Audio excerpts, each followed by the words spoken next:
Hello दोस्तों, आज मैं Korean horror series if wishes could किल के आगे के एपिसोड्स को एक्सप्लेन करूंगी। अगर आपने इसके पहले के एपिसोड्स के एक्सप्लेनेशन को नहीं देखा है तो लिंक आपको डिस्क्रिप्शन में मिल जाएगा। तो बिना किसी देरी के चलते हैं सीधा कहानी की तरफ।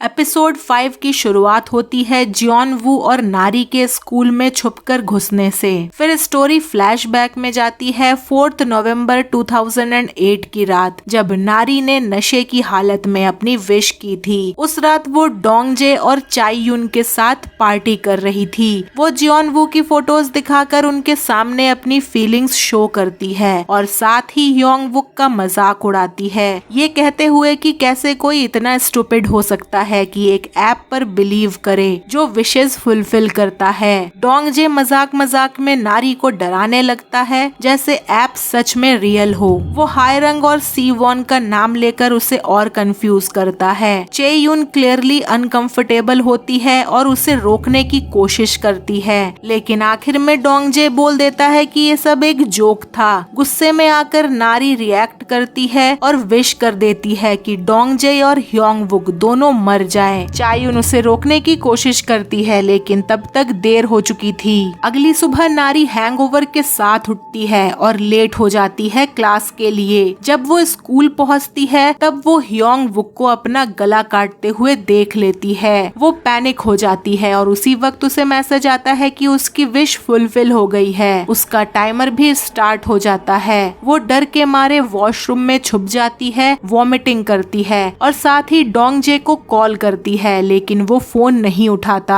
फिर वो चाई यून को कॉल करती है, लेकिन वो भी वॉइस मेल पर चला जाता है। धीरे धीरे वो हेलुसिनेट करने लगती है कि लोग उसे योंग वुक के डेथ के लिए ब्लेम कर रहे हैं। कुछ देर बाद पैनिक में वो सीहा से जा टकराती है, जब सीहा कहती है कि ऐप ही सबका रीजन है और उन्हें जियोन वू को बचाना होगा। सीहा के घर जाने से पहले नारी चाई यून के घर जाती है और उस पर अटैक कर देती है। चाई यून बताती है कि एक रूमर है ये ऐप हायरंग और सी वुन के डेथ से कनेक्टेड है, लेकिन जो करंट वर्जन है वो ओरिजिनल नहीं है। उसके अकॉर्डिंग ये ऐप ओरिजिनली सी वॉन ने बनाया था हायरंग को बुली करने के लिए। कुछ देर बाद सीहा के घर पर जब नारी देखती है कि सब लोग जियोन वू को बचाने के लिए ऐप डिसेबल करने की कोशिश कर रहे हैं, वो खुद भी इविल स्पिरिट को जियोन वू पर अटैक करते हुए देखती है। शॉक में वो बेहोश हो जाती है और हॉस्पिटल में जब उसे होश आता है वहाँ वो सीहा को मैनिपुलेट करती है, उसे ये बिलीव करा के कि जियोन वू की फैमिली उसे ब्लेम कर रही है। बाद में सीहा के घर पर नारी रियलाइज करती है कि जैसे ही जियोन वू की विश फुलफिल हुई उसका टाइमर रुक गया। तब उसे चेन रिएक्शन का कॉन्सेप्ट समझ आता है। वो सोचती है कि ये बात सबको बताए, लेकिन एविल स्पिरिट उसे कंफ्यूज करती है। उसे लगने लगता है कि उसके दोस्त उससे दूर जा रहे हैं। वो जियोन वू का फोन अपने पास रख लेती है और हॉस्पिटल से निकलने के बाद वापस सीहा के घर आती है। इस दौरान वो टेम्पररली स्पिरिट के कंट्रोल में आ जाती है। जब जियोन वू उसे घर पर मिलता है तब वो पोजेस्ड वर्जन में थी। वो उसे अपनी इंसिडेंट वाली वीडियो दिखाने को बोलता है और धीरे धीरे सच समझने लगता है। बाद में जियोन वू फोन स्टोर जाकर अपना फोन डीएक्टिवेट कर देता है। नारी को इस बात का पता नहीं था और वो उसी फोन का यूज करके सीहा को ट्रैक करने की कोशिश करती रहती है। तब वो पोजेस्ड नहीं थी, लेकिन उसे लगता है कि वो सीहा से बात कर रही है, जबकि वो जियोन वू बन के एक्ट कर रही थी। सीहा उसे बार बार बोलती है कि बाकी सब उसे ग्रुप से अलग कर रहे हैं। उस रात स्कूल में नारी और जियोन वू नर्स ऑफिस में घुसते हैं और सी वॉन की मेडिकल रिपोर्ट ढूंढ निकालते हैं। जियोन वू उसे कन्फ्रंट करता है कि उसने भी इविल स्पिरिट को देखा है, क्योंकि दोनों ने पहले डिसाइड किया था कि वो एक दूसरे से झूठ नहीं बोलेंगे। नारी फाइनली सच बता देती है। तब जियोन वू उसे बताता है कि उसे पता है कि उसके पास उसका फोन है और वो इविल स्पिरिट उसे मैनिपुलेट कर रही है ताकि वो सोचे कि उसके दोस्त उसे दूर कर रहे हैं। नारी फिर से पोजेस्ड हो जाती है और जियोन वू पर इल्जाम लगाती है कि उसने उसे स्कूल बुलाने के लिए ट्रिक किया। वो सीजर्स उठा लेती है और डिफेंसिव हो जाती है। वो बिना किसी रिग्रेट के उसे अपने विश के बारे में बता देती है।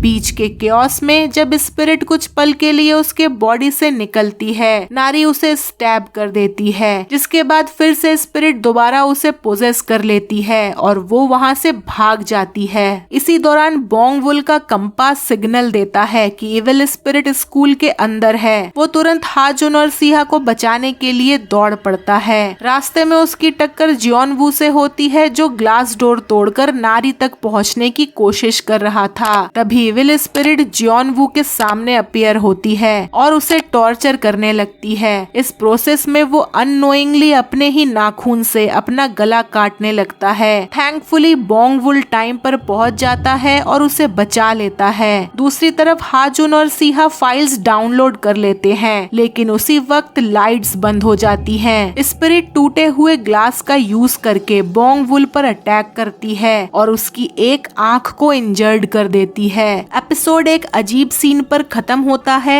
एक और स्पिरिट बोंग वुल के सामने आती है और पूछती है, तुमने कभी सुना है अगर तुम अपना साजू लिखकर विश करो तो वो सच हो जाता है। इस एपिसोड में क्लियरली दिखाई देता है कि इविल स्पिरिट कितनी पैरासाइटिक नेचर की है। वो नारी की इनसिक्योरिटी और पैरानोया का यूज करके उसे और ज्यादा वल्नरेबल बना देती है। धीरे धीरे वो उसकी इमोशनल स्टेट को इतना वीक कर देती है कि वो अपनी रियलिटी पर भी डाउट करने लगती है। सबसे डेंजरस बात यह है कि स्पिरिट सिर्फ उसके दिमाग से नहीं खेलती, वो उसके क्लोज लोगों को भी यूज करती है उसे मैनिपुलेट करने के लिए। जब नारी पूरी तरह से इमोशनली ब्रेक डाउन के एज पर होती है, तब वो उसे इजीली पोजेस कर लेती है। इस एपिसोड में हमें ऐप के चेन लेटर इफेक्ट के बारे में पता चलता है। बेसिकली ये एक तरह का पिरामिड सिस्टम फॉलो करता है। जैसे ही किसी और यूजर की विश फुलफिल होती है, डेथ कर्स नेक्स्ट यूजर पर ट्रांसफर हो जाता है। इसी वजह से नारी जिंदा रह पाई। जैसे ही जियोन वू की विश फुलफिल हुई, कर्स उस पर शिफ्ट हो गया और नारी का टाइमर तुरंत रुक गया।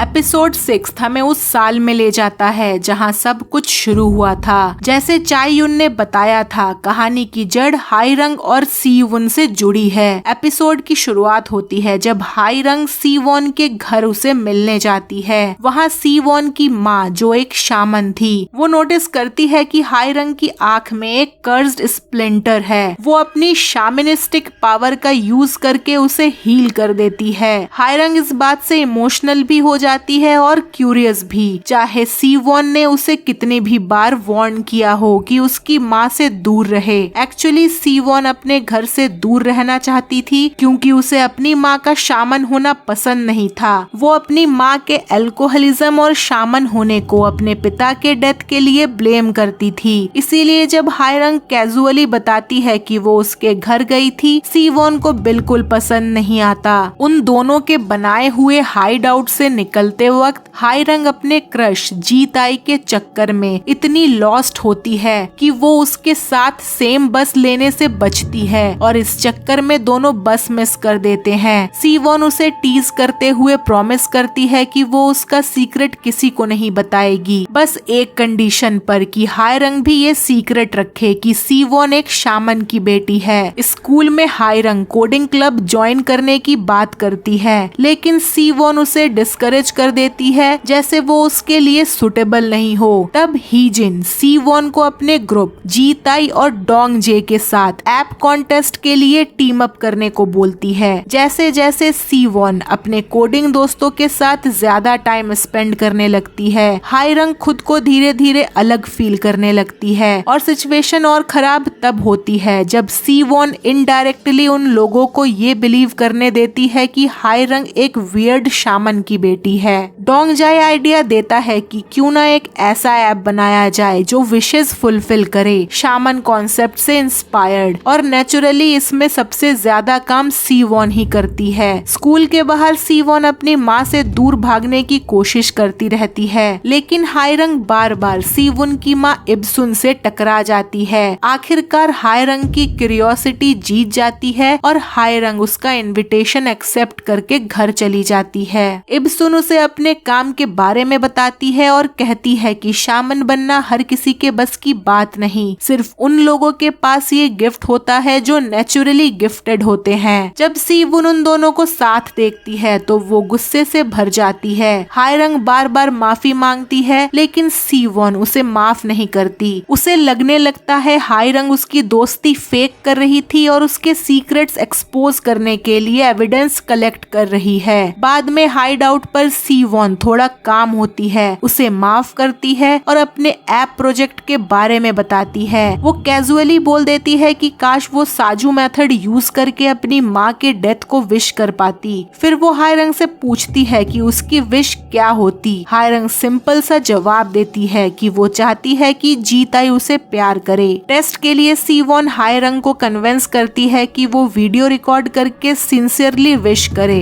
उस रात सीवोन अपनी माँ के बारे में और ओपन अप करती है। अगले दिन जब वो दोनों हाइड आउट की तरफ जा रहे थे तब वो देखते हैं कि इब्सुन एक कन्वीनियंस स्टोर वाली से लड़ रही है अल्कोहल के लिए। सीवोन शर्मिंदगी से बचने के लिए वहाँ से चली जाती है। घर पहुंचकर वो गुस्से में आकर श्राइन्स तोड़ देती है। इब्सुन को बाद में पता चलता है कि क्या हुआ और सिचुएशन सीरियस हो जाता है। सीवुन ने अननोइंगली स्पिरिट्स को ऑफेंड कर दिया था। इब्सुन तुरंत रिचुअल शुरू करती है उसे बचाने के लिए। रिचुअल्स काम तो करते हैं लेकिन इब्सुन खुद वीक होने लगती है और उसे ब्लीडिंग स्टार्ट हो जाती है। अगली सुबह हायरंग उसके घर जाती है और देखती है कि इब्सुन खून से भरी हुई हालत में भी रिचुअल कर रही है। इब्सुन उससे रिक्वेस्ट करती है कि वो एक तलिस्मन चुपके से सीवोन के पॉकेट में डाल दे क्योंकि वही उसे बचाने का लास्ट तरीका है। हायरंग कंफ्यूज्ड थी लेकिन आखिर वो उसकी बात मान लेती है। तभी सीवोन और हीजिन वहाँ आ जाते हैं। सीवोन का गुस्सा फिर से फूट पड़ता है। वो हायरंग को जोर से थप्पड़ मार देती है, तलिस्मन फाड़ देती है और बिना कुछ कहे उसे अपनी लाइफ से कंप्लीटली निकाल देती है। हीजिन इस फाइट से शॉक हो जाती है और बाकी टीम को सब बता देती है। सीवोन जब उन्हें अपने और हायरंग के बारे में बात करते हुए सुन लेती है तो उसे बुरा लगता है, स्पेशली जब डोंगजे ये तक पूछ लेता है कि क्या वही असली शामन की बेटी है। गुस्से में सीवोन रूम में जाती है और सबको ऐप दिखाती है। फिर वो जीताई को याद दिलाती है कि उसने प्रोजेक्ट में कुछ कंट्रीब्यूट नहीं किया और उससे एक फेवर मांगती है। वो लोग मिलकर ऐप का यूज करते हैं हायरंग के क्रश को एक्सपोज करने के लिए। सीवोन के कहने पर जीताई सबके सामने हायरंग को इंसल्ट करता है और उस पर फिजिकली अटैक भी करता है। इस बेइज्जती और दर्द के बाद हायरंग बदला लेने का फैसला करती है। वो इब्सुन से सीखा हुआ रिचुअल परफॉर्म करती है और एक कर्स्ड डियोल्मी बनाती है जीताई और सीवोन के पर्सनल आइटम यूज करके। फिर वो अपनी विश करती है और उसका रिजल्ट शॉकिंग होता है। जीताई रोड पर ही अपना गला काट लेता है। उधर सीवोन जीताई की डेथ के बाद ऐप को बंद करने की कोशिश करती है। वो मेन सर्वर से सिस्टम शटडाउन करने की ट्राई करती है लेकिन तब तक बहुत देर हो चुकी थी।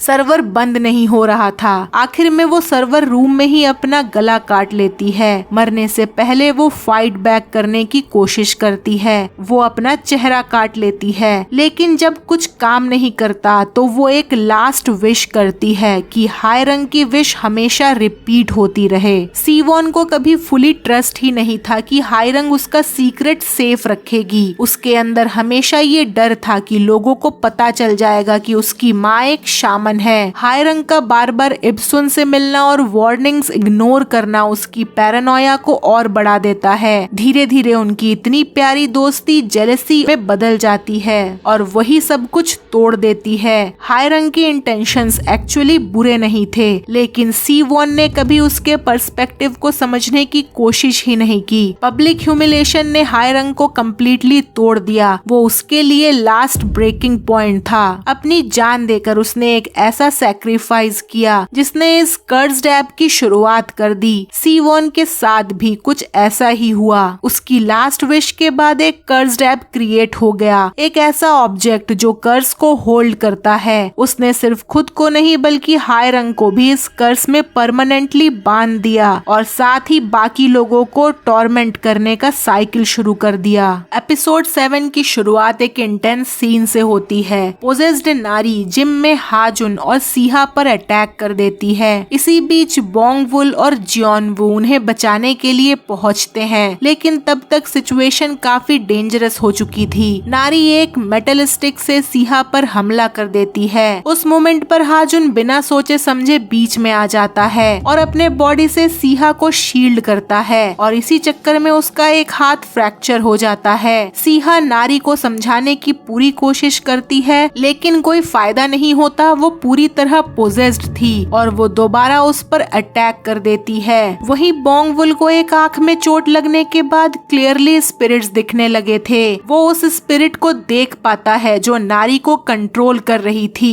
वो तुरंत अपना नाइफ यूज करता है जो नारी को हिट करता है और उसे नीचे ग्राउंड फ्लोर पर गिरा देता है। इस क्योस के बीच जियोनवू सीहा के पास जाता है और उसे कहता है कि वो खुद को बचाए। सिचुएशन कितनी डेंजरस हो चुकी थी ये उसे समझ आ चुका था। तभी बोंगवुल और हाजुन वापस आते हैं, लेकिन नारी कहीं नहीं मिलती। सिचुएशन कंट्रोल से बाहर जा रही थी, इसीलिए वो डिसाइड करते हैं कि पहले हॉस्पिटल जाएंगे ताकि बोंगवुल और हाजुन का ट्रीटमेंट हो सके और फिर आगे का प्लान सोचेंगे। हॉस्पिटल में बोंगवुल हाजुन को बताता है कि उसकी आंख की इंजरी के वजह से अब वो स्पिरिट्स देख सकता है। शायद अब वो उस स्पिरिट को भी देख पाए जो हायंग को कंट्रोल करता है और उसे उस जंगल से निकालने में हेल्प कर सके। ये सुनकर हाजुन इमोशनल हो जाता है और एक्साइटमेंट में उसे जीजाजी बुलाने लगता है। ट्रीटमेंट के बाद सब मिलकर हायरंग का वीडियो देखते हैं। मेटाडाटा यूज करके वो लोग लोकेशन ट्रैक करते हैं जहाँ वीडियो रिकॉर्ड हुआ था। जैसे ही उन्हें लीड मिलती है, बोंगवुल गाड़ी लेके सबको वहाँ ले जाता है। रास्ते में वो हायंग को कॉल करते हैं। वो उन्हें वार्न करती है कि बहुत केयरफुल रहे, लेकिन सीहा को रीअश्योर भी करती है कि जब तक उसने व्हाइट सिल्क धागा वाला ब्रेसलेट पहना है तब तक वो सेफ है। इसी बीच जियोनवू उन्हें सी-1 की नर्स रिपोर्ट दिखाता है जो उसे स्कूल से मिली थी। दूसरी तरफ नारी जो अभी भी स्पिरिट के कंट्रोल में थी, हायरंग और सी-1 के पुराने हाइड आउट की तरफ बढ़ रही थी, लेकिन गैंग के लिए जर्नी इजी नहीं होती। स्पिरिट उन्हें रोकने की कोशिश करता है। जीपीएस ऐप ग्लिच होने लगता है और सिचुएशन इतनी डेंजरस हो जाती है कि वो लोग एक ट्रक से टकराने से बचते हैं जो एक्चुअली में स्पिरिट कंट्रोल कर रही थी। बोंगवुल गाड़ी से बाहर निकलता है स्पिरिट को ढूंढने के लिए और तब उसे इलेक्ट्रिक पोल पर एक मेटल पीस हिलता हुआ दिखाई देता है। उसी वक्त सीहा भी गाड़ी से बाहर निकलने लगती है। बोंगवुल तुरंत समझ जाता है कि क्या होने वाला है और बिना सोचे समझे अपने आप को उसके सामने ले आता है। मेटल रॉड सीधा उसके बॉडी के आर पार निकल जाता है और उसे कार डोर के साथ पिन कर देता है। सीन काफी इंटेंस तब हो जाता है जब हाजुन डर से टूट जाता है और उसे बचाने की कोशिश करता है, लेकिन बोंगवुल काम था। उसे इस बात का सुकून था कि उसने सीहा की जान बचा ली थी और हाजुन के और क्लोज आ गया था। उसी वक्त हायंग को भी कुछ गलत होने का एहसास हो जाता है जब उसका एक वेस टूट जाता है।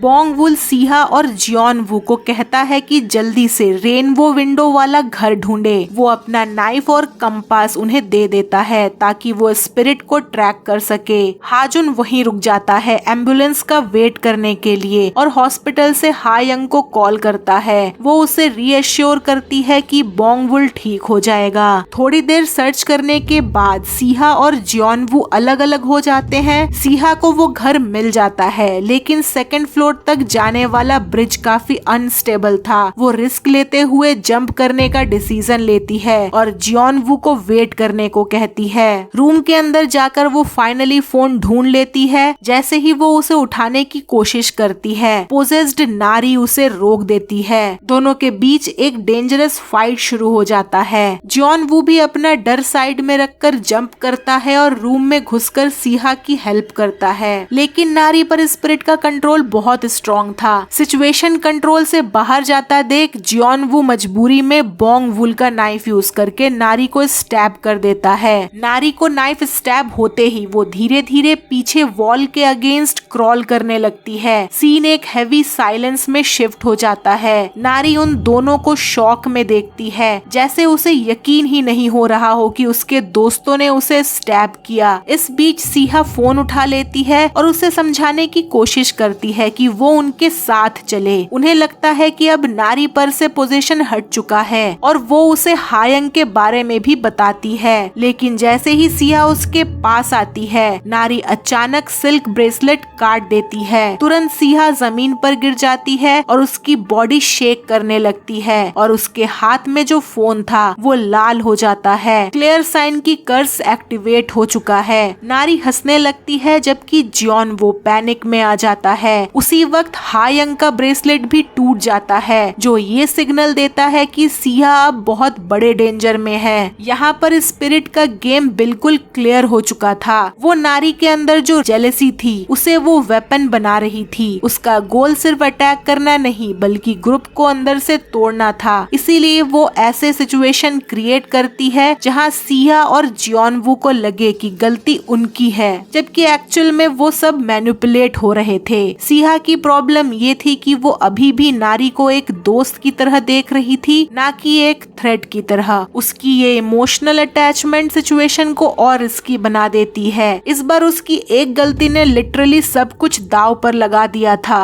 एपिसोड 8 एक इंटेंस सीन से कंटिन्यू होता है। सिया जमीन पर शेक कर रही थी, नारी उस पर हंस रही थी और जियोन वो गुस्से और डर में उसे धमकी देता है कि अगर सिया को कुछ हुआ तो वो उसे मार देगा। तभी फोन बजता है। दूसरी तरफ हायंग थी। वो अर्जेंटली जियोन वो को कहती है कि सिया को तुरंत उसके पास ले आए क्योंकि टाइम बहुत कम है। लेकिन सिचुएशन और कॉम्प्लिकेटेड हो जाती है जब सिया खुद जियोन वो से भीख मांगती है कि कॉल इग्नोर करे, क्योंकि वो कॉल सिया के कर्ज्ड वाले फोन पर आया था जो उस स्पिरिट ने उन्हें मैनिपुलेट करने के लिए किया हो सकता था। वो फिर से शेक करने लगती है जैसे कोई उसे रोक रहा हो या कंट्रोल कर रहा हो। जियोन वो कम्प्लीटली कंफ्यूज्ड था। एक तरफ हायंग की वार्निंग, दूसरी तरफ सिया की रिक्वेस्ट। किसको बिलीव करे, कौन सा डिसीजन सही है? और इसी कंफ्यूजन के बीच सीन शिफ्ट होता है। सिया एक अलग ही रिलिम में आंख खोलती है जहां से अब असली हॉरर फेज शुरू होने वाला था। इस नए रिलिम में सिया खुद को स्कूल में अपने दोस्तों के बीच पाती है। सब लोग उसे रीअश्योर करते हैं कि सब कुछ खत्म हो चुका है, कर्स भी और डेंजर भी। उनके हिसाब से हायंग ने सबको बचा लिया था। नारी उससे माफी मांगती है और जियोंग वो एक केयरिंग बॉयफ्रेंड की तरह उसे काम करने की कोशिश करता है। एक पल के लिए सिया को भी लगता है कि शायद ये सब सिर्फ एक पैनिक अटैक था और अब सब नॉर्मल हो गया है, क्योंकि उनके फोन्स पर वो ऐप भी नहीं था। लेकिन सिया को धीरे धीरे कुछ अजीब लगने लगता है। स्कूल का स्ट्रक्चर नॉर्मल जैसा नहीं था। जैसे ही वो विंडो खोलती है उसे अपने ही मल्टीपल वर्जन्स दिखते हैं, जैसे रियलिटी टूटकर अलग अलग पीसेस में बट गई हो। उस मोमेंट पर उसके हाथ में अचानक से वो फोन आ जाता है और बिना किसी वार्निंग के वो फिर से एक और रिलिम में शिफ्ट हो जाती है और इस बार सिचुएशन और भी ज्यादा अनसेटलिंग थी। सेकेंड रिलिम वाली कर्ज दुनिया थी जहाँ सिया पहले हायंग के साथ गई थी।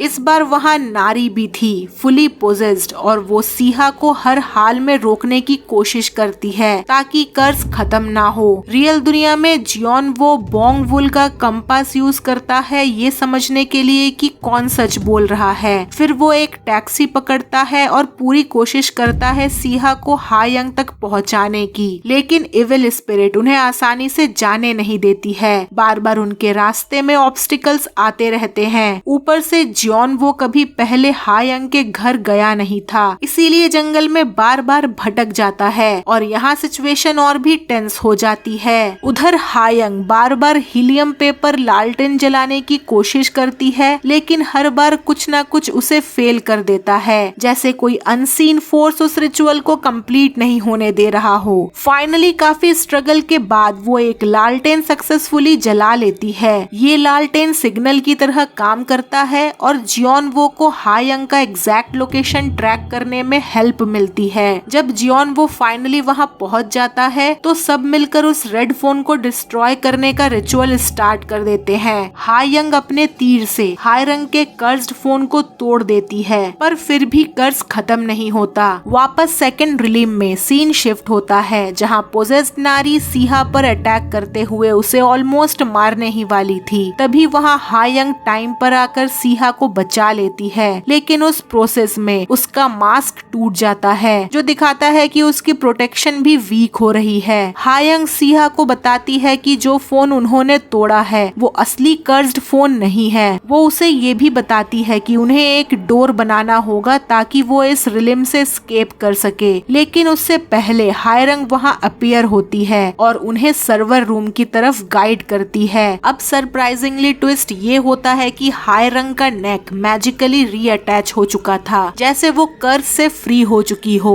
ये शायद उसके फोन के टूटने के वजह से हुआ था। उसकी मदद से हायंग को रियलाइज होता है कि असली कर्ज्ड फोन सीवॉन का फोन है और वो सर्वर रूम में कहीं पड़ा हुआ है। वो प्लान बनाते हैं कि हायंग डियोल्मी रिचुअल के थ्रू सीवॉन के स्पिरिट को डिस्ट्रैक्ट करेगी और सीहा चुपके से सर्वर रूम जाकर फोन रिकवर करेगी। रियल वर्ल्ड में हायंग डियोल्मी रिचुअल स्टार्ट करती है और उसका प्रोजेक्शन सेकेंड रिलिम में हायरंग के रूप में अपीयर होता है। सीवॉन का स्पिरिट अपनी पुरानी दोस्त को देखकर कंफ्यूज हो जाता है। हायंग हायरंग बनकर उसे इमोशनली मैनिपुलेट करते हुए कहती है कि वो सब मिलकर कर्ज को खत्म कर सकते हैं, लेकिन सीवॉन इंटेलिजेंट थी, वो सच समझ जाती है और तुरंत अटैक कर देती है, जिससे डियोल्मी रिचुअल ब्रेक हो जाता है। इस बीच नारी, जो अब पोजेस्ड नहीं थी, फिर भी सीहा को सर्वर रूम के लॉक्ड हिडन रूम तक जाने से रोकने की कोशिश करती है। वो कहती है कि जो कुछ भी हुआ वो अनफेयर था और वो अपनी कोई भी रिस्पॉन्सिबिलिटी एक्सेप्ट नहीं करती।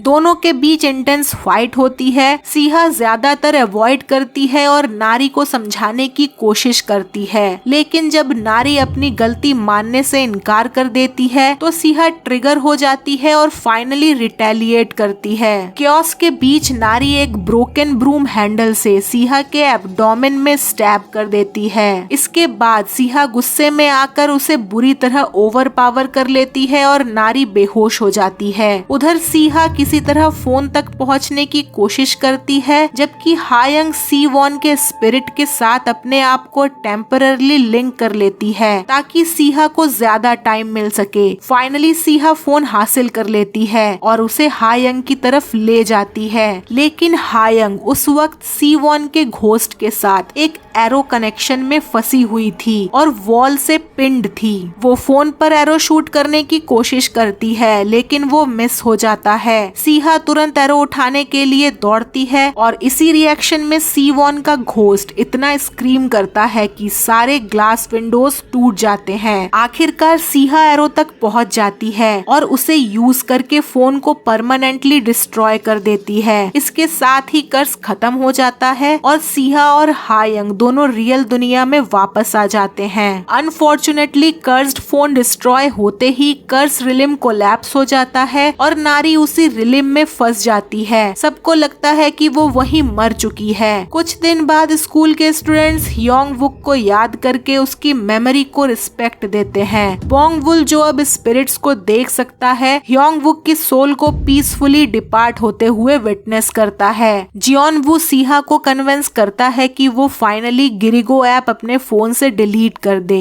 वो समझ जाता है कि सीहा हेजिटेट कर रही है क्योंकि उस ऐप से नारी और ह्योंग वुक दोनों की मेमोरीज जुड़ी हुई हैं। सब लोग अंदर जाते हैं और बोंग वुल मजाक में हाजुन को टीज करता है कि वो कितना रो रहा था जब उसे लगा कि वो उसे खो देगा। इसी बीच वो रिवील करता है कि उसने हायंग को बचाने का एक तरीका ढूंढ लिया है। फिर से एक बार सीन शिफ्ट होता है और हम सोसन को देखते हैं, जो ह्योंग वुक का दोस्त था। वो स्कूल में घुसकर नारी का फोन ढूंढ लेता है। किसी अननोन डिस्कॉर्ड यूजर ने उसे एग्जैक्ट लोकेशन बताई थी। वो ह्योंग वुक की डेथ का ट्रुथ जानना चाहता था। वो फोन अनलॉक करता है और गिरिगो ऐप दोबारा ओपन हो जाता है। ये सीन एक अनसेटलिंग हिंट देता है कि नारी की स्पिरिट अब भी कहीं किसी और रिलिम में एग्जिस्ट कर रही है और शायद वही डिस्कॉर्ड पर सोसन से बात कर रही हो। इस एंगल से देखे तो लगता है कि कर्ज डिस्ट्रॉय होने के बाद भी कर्ज का इन्फ्लुएंस कंप्लीटली खत्म नहीं हुआ, बस उसका फॉर्म चेंज हो गया है। दूसरी पॉसिबिलिटी ये है कि कोई नया स्पिरिट या होस्ट अब गिरिगो ऐप को कंट्रोल कर रहा हो। इस इंटरप्रिटेशन में स्टोरी ये सजेस्ट करती है कि इविल कोई सिंगल एंटिटी नहीं नहीं है, बल्कि एक साइकिल है जो हर बार नए रूप में वापस आ सकती है। लेकिन एक डीपर सिंबॉलिक रीडिंग भी है जहाँ ऐप खुद इविल नहीं है। असल डेंजर इंसानों के इमोशंस होते हैं, जेलेसी, एंगर और गिल्ट। यही फीलिंग्स कर्स को फ्यूल करती है और उसे बार बार रिक्रिएट करती है। आई होप आपको ये एक्सप्लेनेशन अच्छी लगी हो। मेरे चैनल को सब्सक्राइब करें, वीडियो को लाइक करें, शेयर करें और कमेंट करना मत भूलिए। मिलते हैं अगले वीडियो में, तब तक के लिए बाय बाय।